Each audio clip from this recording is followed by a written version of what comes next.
Season 2 has been a wild ride. We've got new content, huge map changes, and of course, ranked play.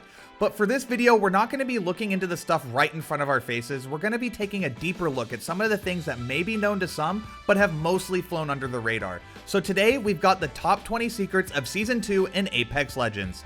My name is LJ, and welcome to Battle Royale Guides. Also, this countdown is in no particular order, and we're going to shoot through some of the less complex ones quickly, so be sure to pay attention because we have some crazy stuff in today's video. And with that, let's get right into it. So we're going to get right into it, and bamboozling its way into number 20, Mirage Clone shows where Wattson is if it runs into her fence. This one's pretty simple and is similar to the way it worked when a clone runs into a caustic trap. Pretty cool little Mirage tech to use in future games. At number 19, we've got a fun one for you guys. When you're playing Pathfinder, you can grapple the huge dino legs as it moves to launch you way further than a normal grapple would. It doesn't have too much of a practical use because it'd be hard to time this right, and it kind of relies on RNG, but it's fun to do regardless. At number 18, we've got a little PSA on the flyers holding loot boxes. I see so many people just fire entire clips into the flyers to get the loot box, but it just isn't necessary. If you shoot it once to make it move and wait for it to flap 3 times, then shoot it again, it will drop the box right then and there. So you can conserve ammo and give a lot less information to your enemies on where you're at. At number 17, this one's pretty funny and it tripped me out when it first happened to me, but if you have a Wattson ultimate near you and in line of sight and you try to shoot your smoke as Bangalore, it will eat it even if it's a teammate's ult. Additionally, it also eats her alt rockets and also Octane's jump pad apparently. At number 16, we've got another thing from Pathfinder. You can get 2x speed zip lines. If you place 2 zip lines right next to each other and to the same place, and you spam jump and E, it'll give you kind of a speed boost, and you're gonna go over that zip line extremely fast. Not only is this fun to use, but you might be able to use it as a quick push strat. So if you end up using it, let me know in the comments below. At number 15, coming from Reddit user Harry Sackers, nice name by the way, he points out a 5th slot in your inventory that can be filled with something, but there isn't anything in the game yet that can fill the slot. We've been hearing it may be for an ammo belt of some kind, but this is just rumors as of now, and we'll find out more later on. I've never really noticed this slot before because I guess I wasn't really looking for it, so thanks Harry for pointing it out. At number 14, we've got some cool tech between Wattson and Mirage. Wattson's ultimate can make Mirage's ultimate visible, and as you can see here, as he runs into the line of sight of the Wattson's ultimate, it gives his player model a slight glow to it as he moves, and so it kind of makes Mirage's ultimate even more useless when going against a Wattson, and it also adds to the already large list of things that Wattson's ult can do. At number 13, if you're wondering why you haven't seen any of the Season 1 gold weapons like the Havoc, the Prowler, the R301, Peacekeeper, or Wingman, it's because they rotated them out. Now you will be seeing the new rotation, and they're the Flatline, Alternator, RE45, Mozambique, and the P2020. If this was Season 1, you'd probably think these weapons were trash, but now with the new hop-up mods and balance changes, these weapons all are actually insanely strong. I've been using the P2020 a lot, and it has literally gone from one of the worst guns in the game to being one of the most useful. Alongside the P2020, the gold Alternator is probably the most ridiculous and can tear through a level 4 shield in 4 bullets. So it's fun to use, not so fun to go against, and I haven't really gotten a chance to try the other gold weapons, so if you have any info you'd like to add on them, be sure to leave a comment. At number 12, with the L-Star being added to the rotation of airdrop weapon spawns, they also changed the weapon spawn rates for the rotation. For example, early game will spawn more Cravers, and late game will spawn more Mastiffs, but from what I can tell, the L-Star currently has the highest drop rate because I see that gun in airdrops way too often.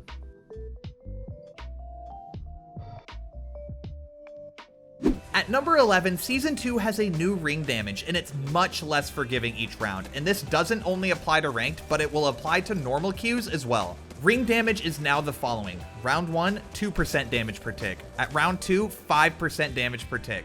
Round 3 is 10% damage per tick, and then round 4 and 5 is 20% damage per tick, and then round 6 and beyond is 25% damage per tick. So basically, if you're in the late game, try your best not to get stuck in the storm because you're probably gonna die in it. Kill your, I mean, right here, right. Oh, he's up on you. Here? I'm actually just fucking better, dude. Oh my god. There were a few changes to each legend, and if you pay attention to patch notes, then this one and the previous tip isn't quite a secret, but if you're just playing the game and you don't look at the patch notes ever, then listen up. So for Bloodhounds, Eye of the Allfather, enemies scanned now are tracked in real time instead of leaving a ghost image behind, and the tracking lasts for 1.5 seconds. And they also increased the angle of the scan from 110 to 90. And now for the tracker, they increased the clue duration to 90 seconds from the previous 60 seconds. And then they fixed a bug where enemy weapons wouldn't leave behind weapon-fired clues, and fixed a bug where movement clues would sometimes not be generated. And as for Mirage, he can now cancel out his ultimate cloak early, and he now has a small delay when disabling the cloak. And as for Caustic, the magnitude of the slow effect within his gas is now reduced by 50% when it's affecting teammates only. And for Gibraltar, they have increased the duration of his Dome of Protection by 3 seconds. And then for Pathfinder, you guys are gonna love this. They've updated the hitbox to better conform with the base model, and then they're also planning to make adjustments so that his hitbox better reflects legendary skins in cases where it's not matching up. And then finally for Lifeline, the DOC heal drone now gets destroyed after 2 damage ticks by the circle. At number 9, for all of you who love the Kraber, it now does 145 damage to the body as opposed to the 125 from before, and the headshot damage multiplier has been increased from 2.0 to 2.05. So basically, if you hit a headshot, you're guaranteeing a knockdown on anyone if they have a level 3 or level 4 shield. Also, the leg damage multiplier has been increased as well from 0.76 to 0.8. Not too much of a change with hitting in the legs, but it's nice that the Kraber got an overall damage buff, but with all the damage buffs, it also got a rarity nerf, and you won't be seeing it as often in airdrops. At number 8, caustic traps can be placed through cracks. So basically, if you see a small gap and want to try to place your trap on the other side, just aim for the crack and throw it. And I guess in some spots this trick won't trigger the traps if people walk by it, like the spot pictured here, but there are a lot of useful spots to throw your traps through around the map on Kings Canyon. For example, most of the buildings have plenty of cracks in them, so try throwing them through some of those if you find a team camping up a storm. The photo comes from a Reddit user, 107 Azure, so thanks for the cool caustic tech, even if most of us hate him. At number 7, we got even more Pathfinder tech. You can use a Pathfinder survey beacon multiple times as long as you wait for the ring that you scanned it in to close. Once the countdown for the next ring starts, you will be able to reuse it to find the next ring after that. This will be very useful in ranked, so you can plan out your rotations very early and figure out where you want to go.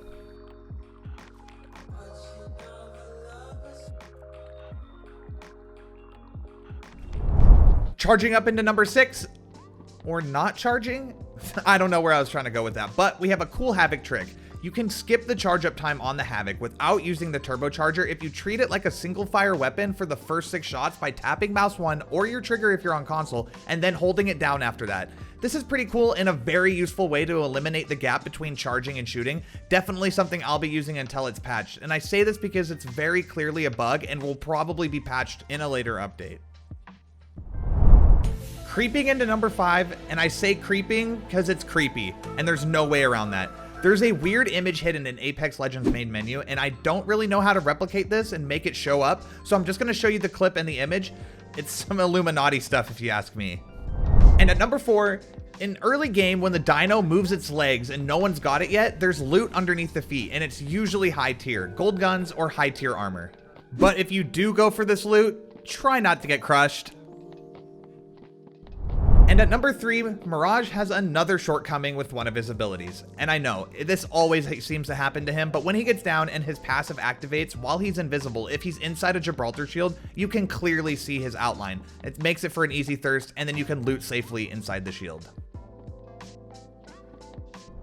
We're gonna drop some season 2 tips to end the countdown today. So at number 2, we have a little tip for Wattson. You will see a lot of players using her fence ability in extremely useless ways, or using it to only debunker inside a building, but that's not the only way to use it. You can cut off choke points or force enemies trying to run into areas that are ideal for your team to knock them. For example, if you have a team camping in a building, you can gate off all of the back doors and try to throw grenades in the front, trying to force them into your gates, or you can just gate off one and see if it forces them to the one open door in the back, and you can focus fire on that door as they leave and down them instantly.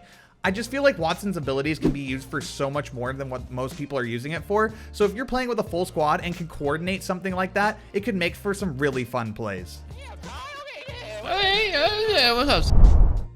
And finally, at number 1, we're ending the countdown with one last tip, and this one will help you rank up super easy. This is kind of a new meta I've been noticing with legend picks, and a lot of Diamond and Apex Predator players have been running this lineup. And it's Wraith, Caustic, and Watson. They use this lineup because in ranked, there's a lot more players in late game, so you end up having to bunker in buildings for cover, and you can gate off the windows and doors, plus use Watson's ult to keep yourself from grenades and charge your shield slowly. You can then put caustic traps in corners behind Watson fences, and most people don't pay attention to them, and instead are more worried about the Watson fences. This causes players to push blindly after they take the fences down and then get hit by the caustic traps. Additionally, as a last resort, Caustic can ult the building you bunker in and deal a ton of damage to squads pushing you. And then the Wraith pick comes into the picture when it's time to rotate. You use her ult to portal to your next building in late circles, and it makes it very easy to rotate in chaotic situations. Anyways, guys, that's it for today's video. As we find more secrets and general tips and tricks, we'll put together more videos, so be sure to like the video to show you enjoyed the content, and subscribe to not miss an upload. Also, if you have anything you think that should have made the list, be sure to let us know in the comments below. My name is LJ, and this has been a Battle Royale Guides. Look at your confidence up, bro.